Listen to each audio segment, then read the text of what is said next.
Have you ever gazed at the moon and wondered about the stories it holds? In the vast pantheon of Japanese mythology, among shining heroes and fearsome monsters, there's a figure who is often overlooked, a deity shrouded in shadow and tragedy. This is the story of Tsukuyomi no Mikoto, the god of the moon and the night. His tale is not one of glorious battles or celebrated achievements, but a dark, cautionary story of a single, fateful act that forever changed the heavens and the earth. So, settle in as we journey back to the age of gods and explore the tragic downfall of the moon god. A story that explains why the sun and moon never share the same sky. Our story begins at the very dawn of creation. After escaping the underworld, the creator god Izanagi performed a purification ritual in a river. As he washed his left eye, the radiant sun goddess Amaterasu Omakami was born. As he washed his nose, the storm god Suso no Mikoto emerged.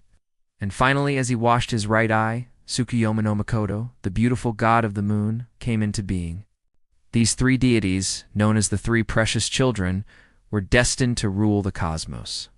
Amaterasu was given dominion over the heavens in the day, while Susanoo was given the seas. To Tsukuyomi, Izanagi bestowed the realm of the night, a kingdom of silver light and quiet mystery. For a time, all was in balance. Amaterasu's sun would warm the earth, and Tsukuyomi's moon would gently illuminate the darkness. They were siblings, divine rulers, and counterparts. But this celestial harmony was not destined to last. One day, Amaterasu decided to hold a grand feast in the heavens to celebrate the world's bounty. She invited all the gods, but being the ever-diligent ruler of the day, she could not attend herself. So, she asked her brother Tsukuyomi to go in her place and represent her at the banquet. Tsukuyomi agreed and descended from his nocturnal palace to the central land of reed plains, where the feast was to be held. The host of this magnificent affair was a goddess named Yukmochi, the deity of food. She was renowned for her ability to produce endless delicacies, and all the gods eagerly awaited her culinary creations. When it was time for the feast to begin, Yukmochi turned to face the land and opened her mouth. From it flowed boiled rice. She then turned to the sea, and from her mouth came forth fish of all sizes, complete with fins and scales. Finally, she turned to the mountains, and from her mouth she produced various kinds of game, covered in fur. She presented this bizarre yet bountiful offering to Tsukuyomi. But the moon god was not impressed. He was utterly disgusted. He found her method of producing food to be repulsive and insulting. How dare she offer him food that had come from her own mouth? In his eyes, it was a filthy and degrading display. Overcome with rage and a sense of defilement, Tsukuyomi's calm demeanor vanished. He drew his sword, and in a single swift motion, he struck down the goddess of food, killing her where she stood. Unbeknownst to Tsukuyomi, this act of violence had profound and unexpected consequences. Even in death, Yukmochi's body continued to provide for the world. From her head sprang forth oxen and horses. From her eyebrows, silkworms emerged.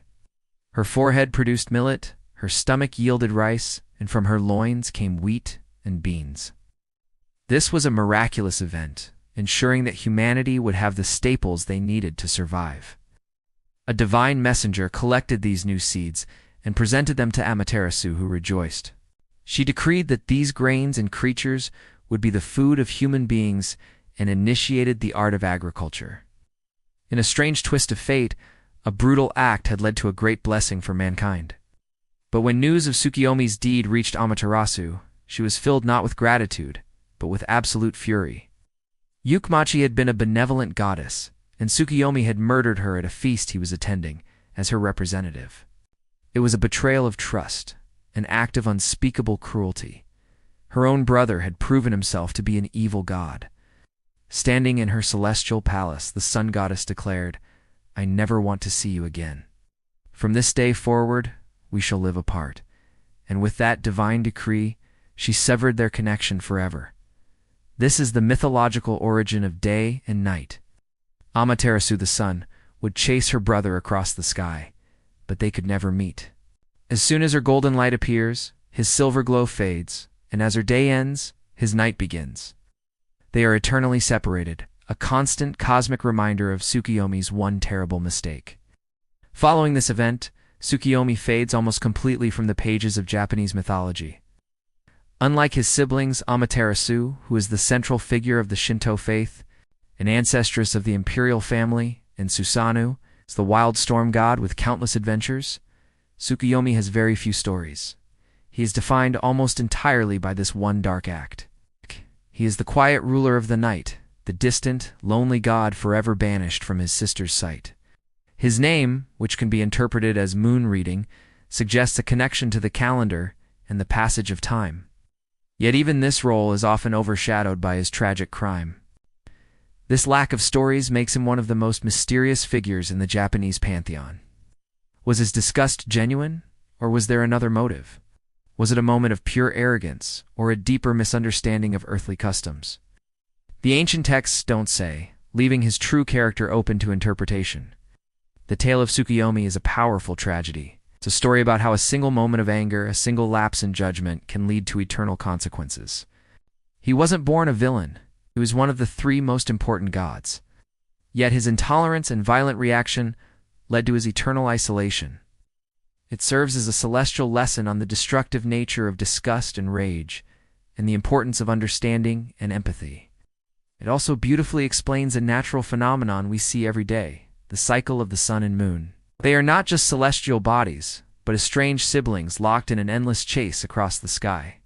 While Amaterasu represents the bright, life-giving, and celebrated aspects of the world, Tsukuyomi represents the other side, the darkness, the solitude, and the quiet sorrow of regret. So the next time you look up at the night sky and see the moon shining brightly, remember the story of Tsukuyomi. Think of the god who rules over the silent hours, forever separated from the warmth of the sun. His story might be dark, but it adds a layer of profound and somber beauty to the moonlight that bathes our world. He is a reminder that even in the heavens, among the gods, there are tales of heartbreak, mistakes, and eternal loneliness. His tragedy is written across the night sky for all of us to see. Thank you so much for joining me on this journey into Japanese mythology. If you enjoyed this story and want to uncover more hidden tales from around the world, make sure to like this video and subscribe to the channel. Let me know in the comments which mythological figure you'd like to hear about next. Till then, stay curious.